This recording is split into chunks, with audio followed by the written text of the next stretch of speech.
श्रीमन्नारायण भगवान की। ఏడు కుండలవాస వెంకటరమణ గోవింద गोविंदा। शिवलाल जी सरकार की। श्रीमन्नारायण भगवान की। विभीषण जी महाराज रावण के यहाँ हैं और रावण का गांव कोई ऐरा गैरा नत्थु खैरा गांव नहीं है भैया। रावण का गांव बहुत अच्छा है, सोने का है। कितनी फैसिलिटीज हैं, कितनी मतलब मत पूछिए, कितना एडवांस है।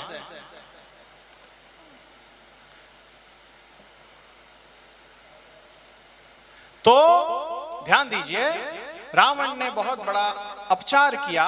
रावण ने जानकी मैया का हरण कर लिया। वो सब एक अलग रहस्य, अलग प्रसंग है। जानकी मैया का क्या हरण करेगा, संभव नहीं है। लेकिन फिर भी भगवान जो मानव चरित्र कर रहे थे गोविंद, उसमें ऐसा ही दिखाया गया है। जानकी मैया अशोक वाटिका में विराज रही हैं और भगवान रामचंद्र जी जानकी मैया को वापस प्राप्त करने के लिए उद्योग कर रहे हैं। भगवान किष्किंधापुरी आते हैं।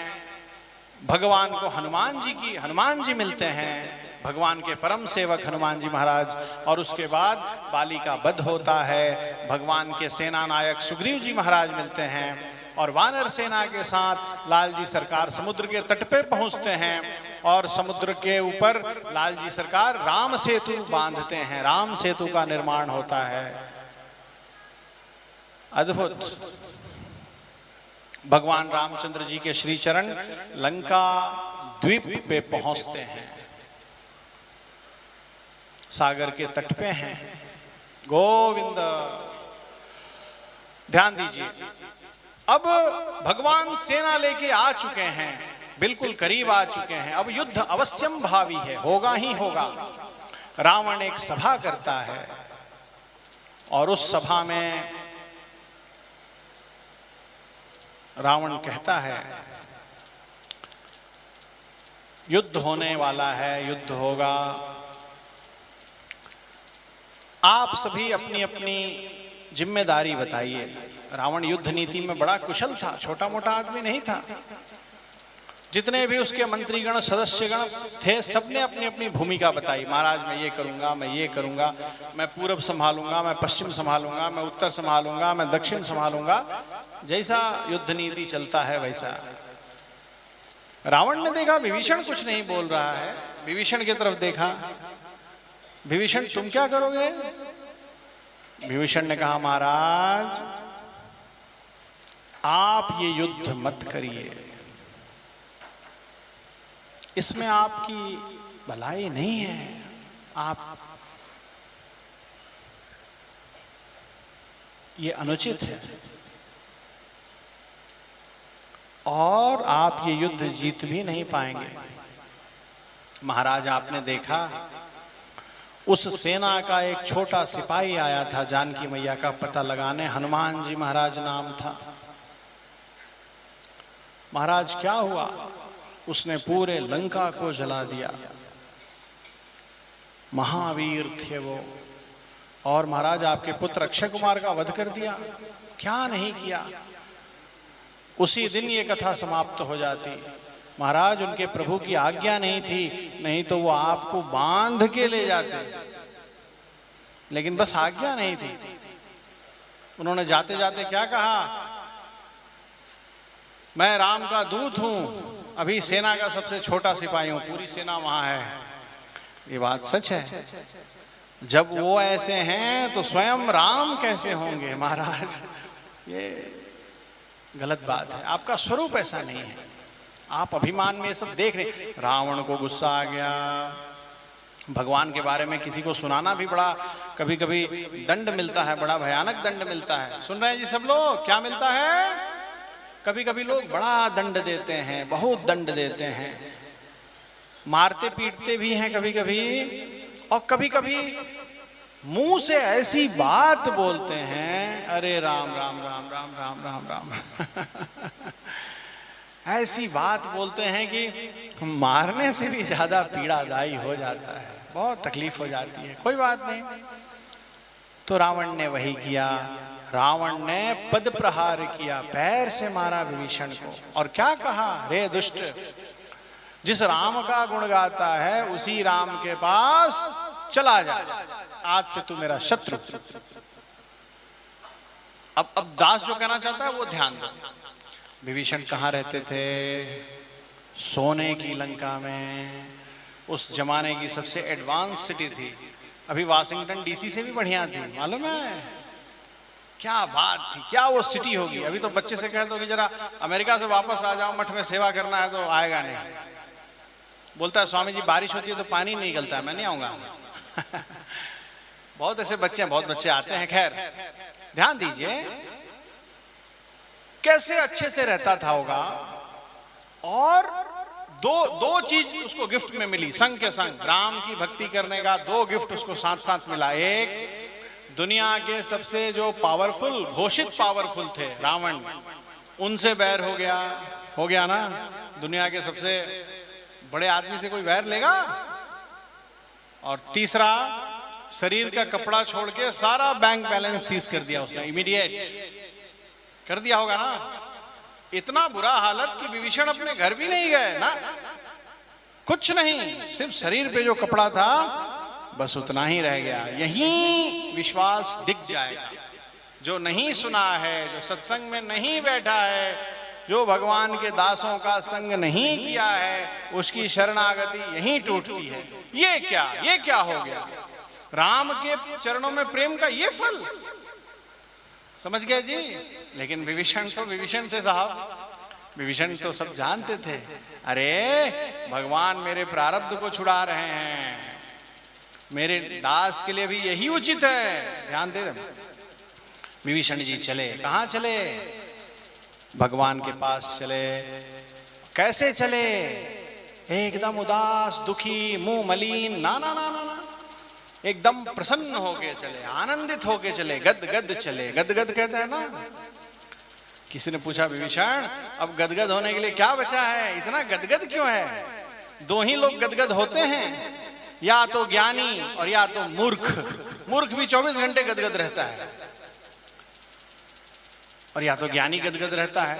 मूर्ख इसलिए गदगद रहता है कि उसको पता ही नहीं हो क्या रहा है, हमेशा गदगद। और ज्ञानी इसलिए गदगद रहता है कि उसको भगवान का अनुभव होता है। तो विभीषण तू किस क्वालिटी में है, किस श्रेणी में है, किस स्टेज में है? मुझे नहीं मालूम मैं किस स्टेज में हूं, ज्ञानी वाले स्टेज में हूं कि मूर्ख स्टेज में हूं।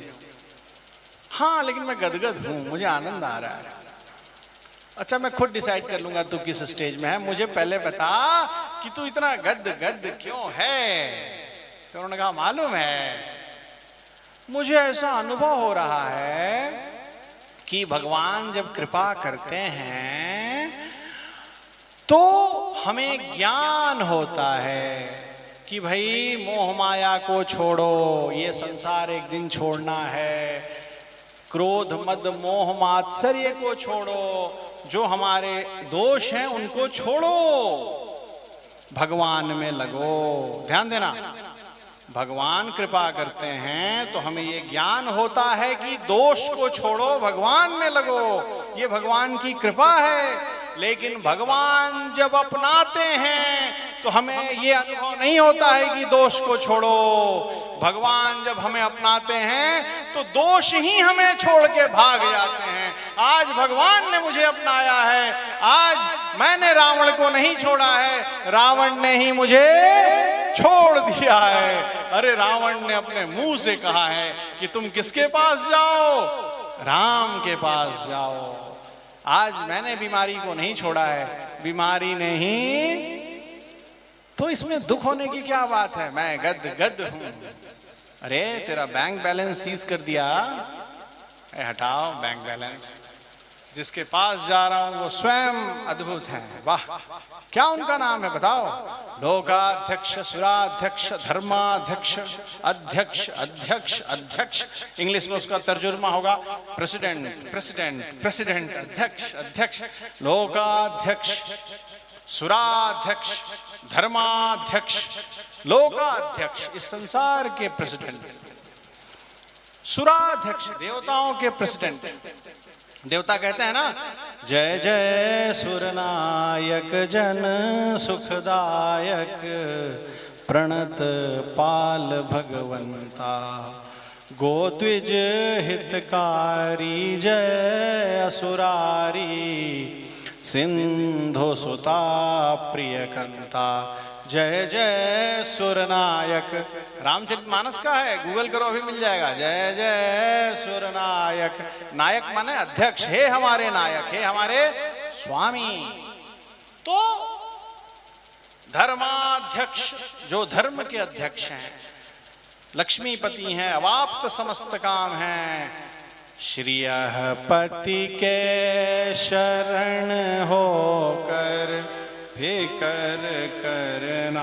हमारे यहाँ हमारे आचार्यों ने एक भजन गाया है इस विषय में, वो दास आप सबसे रिक्वेस्ट करता है आप भी गाइए। वो भजन प्राय सबको याद है, इसी विषय में लिखा है, विभीषण का ही वाक्य है ये, ऐसा लगता है वही भाव है इसमें। श्रियः पति के शरण होकर फिकर करना नहीं भाई, श्रियः पति के शरण होकर फिकर करना नहीं भाई। शरण हो माशुचो जीवो कहे श्री कृष्ण स्वामी जी। शरण हो माशुचो जीवो कहे श्री कृष्ण स्वामी जी। हजारों लोक में कह कर पुनर्गीता में छपवाई। हजारों लोक में कह कर पुनर्गीता में छपवाई। श्रियः पति के शरण होकर फिक्र करना। अगली पंक्ति आंख बंद करके और हृदय के भाव से बोलिए, बहुत प्यार से। शरण हूँ जानकी पति के कहत जो एक ही बारम। शरण हूँ जानकी पति के कहत जो एक ही बारम। कहत जो एक ही बारम। उसी को भी अभय देवन कहियो श्री मुख से रघुराई। उसी को भी अभय देवन कहियो श्री मुख से रघुराई। श्रियः पति के शरण होकर फिकर करना नहीं भाई। बोल श्रीमन्नारायण भगवान की। भाष्यकार श्री रामानुज स्वामी जी महाराज की। श्री वृंदावन बिहारी लाल की। गोविंदा। हमारे प्रिय बंधुओं, ये कथा सुनाने का उद्देश्य ये नहीं है कि कल से आप सबका आदर करना बंद कर दें, अपने अपने मालिक का, अपने अपने सेठ जी का आदर बंद कर दें, बोल दें स्वामी जी कल भागवत में कहे थे कि हटो, कोई चिंता की बात नहीं है, श्रीयपति गाए थे। अरे विभीषण दुख सहता रहा, उसके सब कुछ विपरीत था ना, रावण का स्वभाव उसके अनुकूल, लेकिन नौकरी छोड़ के भागा था क्या? और आपके जानकारी के लिए बता दूं, रावण का कभी अपमान नहीं किया था, बस भगवान से विरोध छोड़ के बाकी सब काम में बहुत वो एक्सपर्ट था। उसका अकाउंट्स बहुत अच्छे से संभालता था, ईमानदार था। रावण को पता है तिलक लगाता है, ईमानदार है, इसीलिए रखा था उसको। रावण ये भी जानता था कि मेरे विरोधी का भक्त है, कहीं तुलसी का झाड़ नहीं है लंका में, लेकिन इसके घर में कोई राम नहीं बोल सकता है, लेकिन ये दुष्ट सुबह सुबह उठ के राम राम बोलता है। वो हनुमान जी आए थे ना, पूरा लंका जला दिया, लेकिन इसकी झोपड़ी को आंच भी नहीं लगी ना। सोने की लंका जल गई, इसके तिनके की झोपड़ी नहीं जली, कैसे हो सकता है? लेकिन नहीं जली, ये आनंद से उसमें बैठा था, हारमोनियम उठा के गा रहा था श्रीहपति के शरण। उन्होंने रावण का सारा काम बहुत संभाला था उसको, ऐसी बात नहीं। बस ये जानकी हरण प्रसंग इतना ईमानदार है कि सैलरी से 1 पैसा ज्यादा नहीं लेता है, झोपड़ी में ही रहता है, कपड़ा भी 2 ही 4 है। इतना सब होने के बाद वो बहुत अपने काम में होशियार होंगे, इसलिए रावण उनको बर्दाश्त करा था। करते भी बहुत अच्छे से, उन्होंने रावण को नहीं छोड़ा, रावण ने ही उनको आखिरी। तो उन्होंने सोचा, उन्होंने कहा कि भगवान की कृपा होती है तो जो है सो कि भगवान जब अपनाते हैं तो हमें दोष को छोड़ना नहीं पड़ता है, दोष हमें छोड़ के भाग जाते हैं। और वो भगवान के पास आए। अब देखो, अब उनकी एक आखिरी परीक्षा बची है, एक परीक्षा और होनी है। वो आखिरी परीक्षा के बारे में बताते हैं। वो बहुत कैपेबल थे, मतलब बहुत, माने क्या बोलते हैं, तुम ही कहते हो ना कैपेबल, कैपेसिटी से युक्त थे। वो कैसे आए थे देखना, ध्यान देना। उन्होंने भगवान के लिए अभी अभी सोने की लंका का त्याग किया है। ये बात ऐसी है जो बहुत सूक्ष्म है, यही आदमी को घमंड हो जाता है, मैंने इतना बड़ा त्याग किया, मैंने राम के लिए ये छोड़ा, नौकरी छोड़ दी। बहुत लोग अमेरिका से आते हैं तो दास को धौंस दिखाते हैं, स्वामी जी मैं कैलिफोर्निया में रहता था, छोड़ दिया, ये कर दिया, वो कर दिया, मैं झाड़ू लगा रहा हूँ, तो झाड़ू देखिए मेरा। यही घमंड है, मैंने छोड़ा, ये भी एक घमंड है।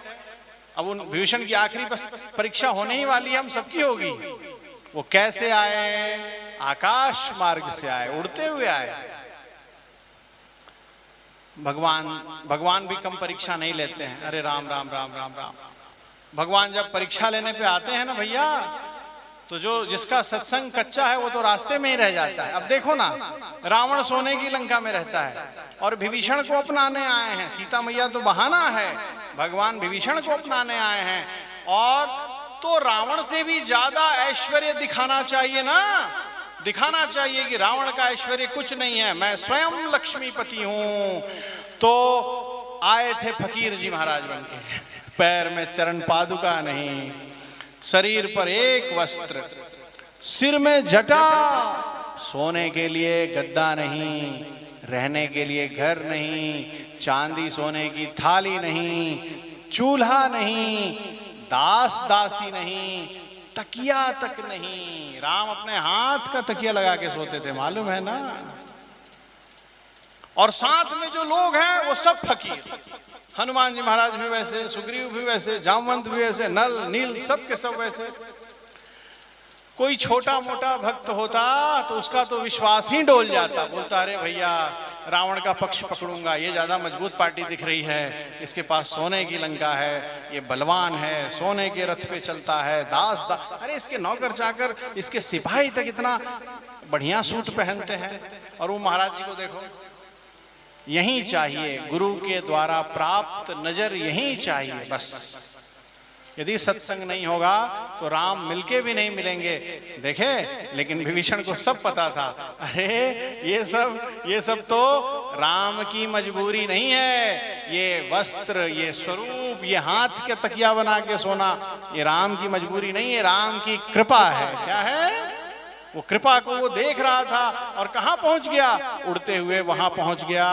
राम बैठे हैं, सिर के ऊपर छत नहीं है, कोई रुकावट नहीं है, सीधे राम के चरण में उतर जाता और कहता सरकार मैंने आपके लिए क्या नहीं किया है, सोने की लंका को लात मार दी मैंने।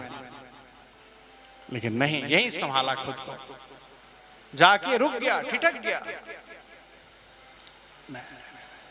अरे मैं कब राम के योग्य हो गया? मैं कभी उनके योग्य हो सकता हूं क्या? नहीं नहीं नहीं नहीं, मेरे अंदर अभी बहुत कमी है, मैं उनके सामने जाने लायक नहीं हूं, मैं उनको मुंह दिखाने लायक नहीं हूं। नहीं, क्या त्याग किया? सब कुछ तो उन्हीं का है। उन्होंने क्या त्याग किया है? अरे वो तो बैकुंठ छोड़ के आए हैं, मेरा त्याग क्या है? अभी मुझे और सुधार करना चाहिए, लेकिन ये सुधार होगा कैसे? मुझे उनके भक्तों के पास जाना चाहिए। कहाँ जाना चाहिए? तो वानर बंधुओं के पास गया। किसके पास गया? मन में कभी कभी ये भी आ रहा था कि मैं रावण का भाई हूं, तो मैं शत्रु पक्ष का हूं, तो मुझे श्रीमन नारायण भगवान की जय मत कर दें सब। लेकिन फिर भी गया और बोला, निवेदयतु मां क्षिप्रम राघवाय महात्मने त्यक्त्वा दारांश्च पुत्रांश्च राघवं शरणं गतः। निवेदयतु मां क्षिप्रम, भैया निवेदयतु, मुझे थोड़ा भगवान के पास निवेदन कर दो। निवेदन कर दो किसको बोलते हैं? जब बाजार से फल लेके आते हैं तो भगवान को भोग लगाना होता है। तो भगवान को भोग लगाने के पहले क्या करते हैं? कोई नहीं बोल रहा है, भांडा आज ही फूटेगा। अभी क्या करते हैं? भगवान को क्या करते हैं? फल लाए और चाकू से गोविंद गोविंद किए और ले जाके रख दिए, लो पाओ। ऐसा करते हैं क्या?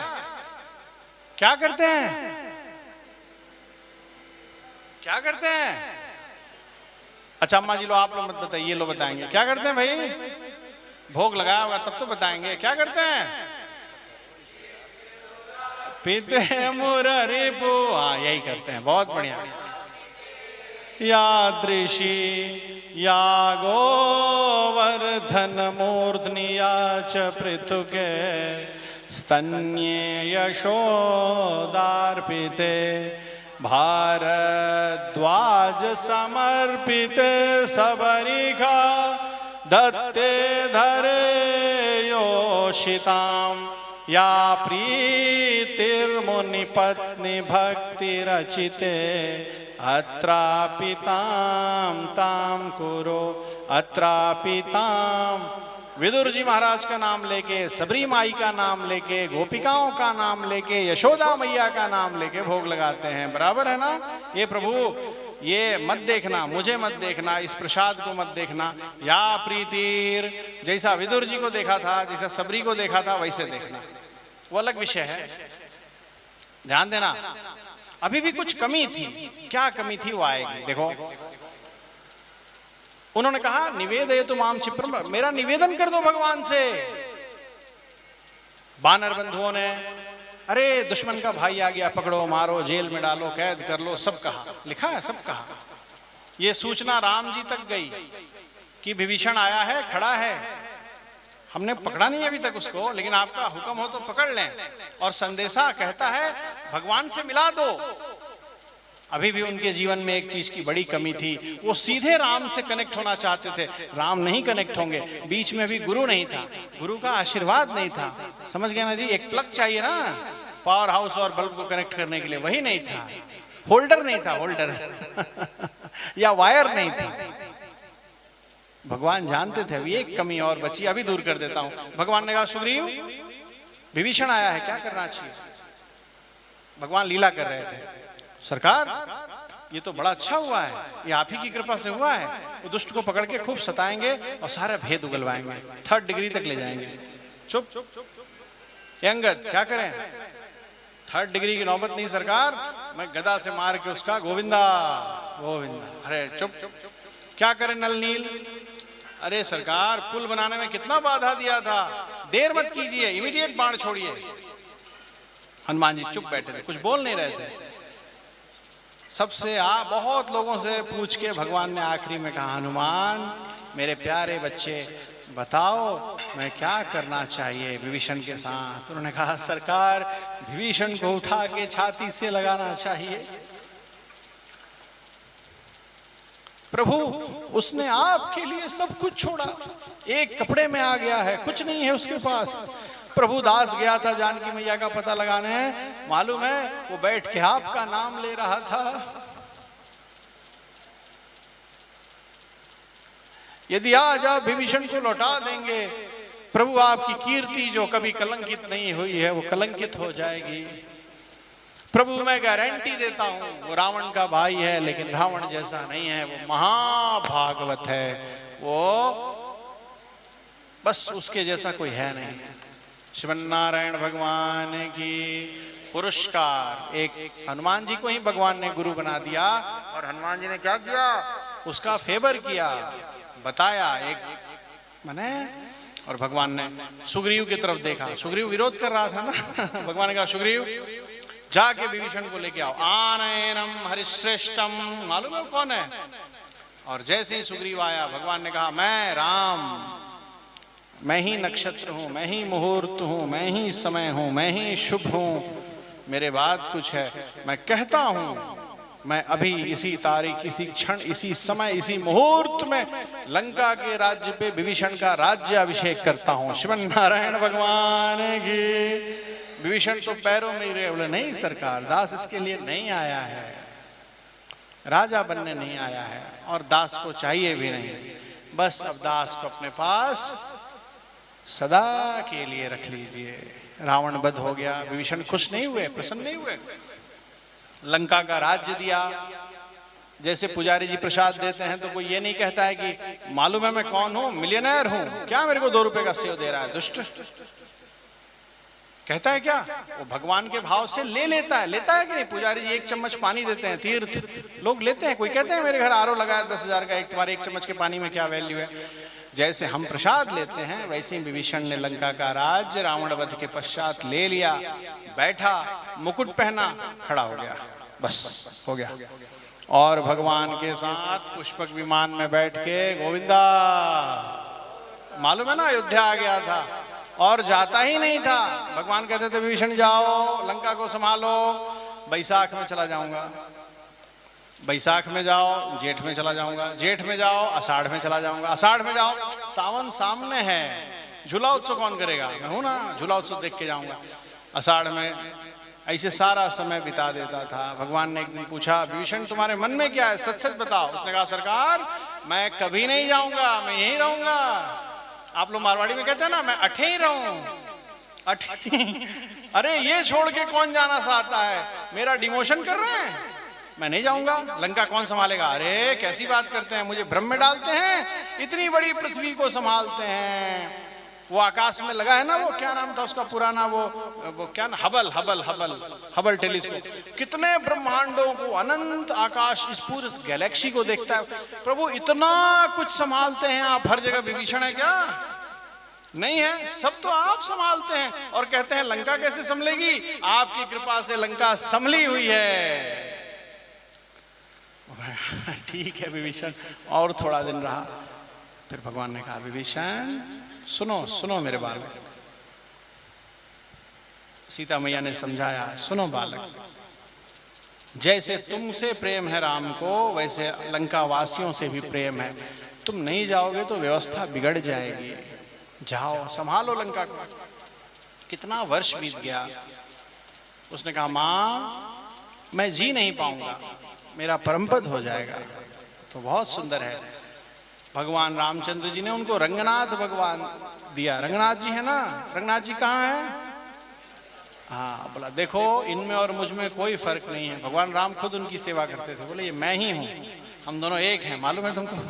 विभीषण इनको ले जाओ, तुम जब भी इनका दर्शन करोगे, इनके पास आओगे, तुमको अनुभव नहीं होगा कि मैं नहीं, राम के पास नहीं हो। भगवान वहाँ विराजे हैं। बोल श्री नारायण भगवान की। राम कथा के और बहुत अद्भुत अद्भुत प्रसंग हैं। अभी तो विभीषण जी तक आए हैं, अभी हनुमान जी महाराज तो बचे ही हैं, लेकिन हमारे पास टाइम नहीं है। दास का मोबाइल बार बार 557 दिखा के नीचे कृष्णावतार दिखा रहा है। मैंने दास को बता रहा है स्वामी अलम, मैंने इनफ, अब सब रेडी है, कृष्णावतार का कथा जल्दी जल्दी बोलो। तो शुरू करते हैं गोविंदा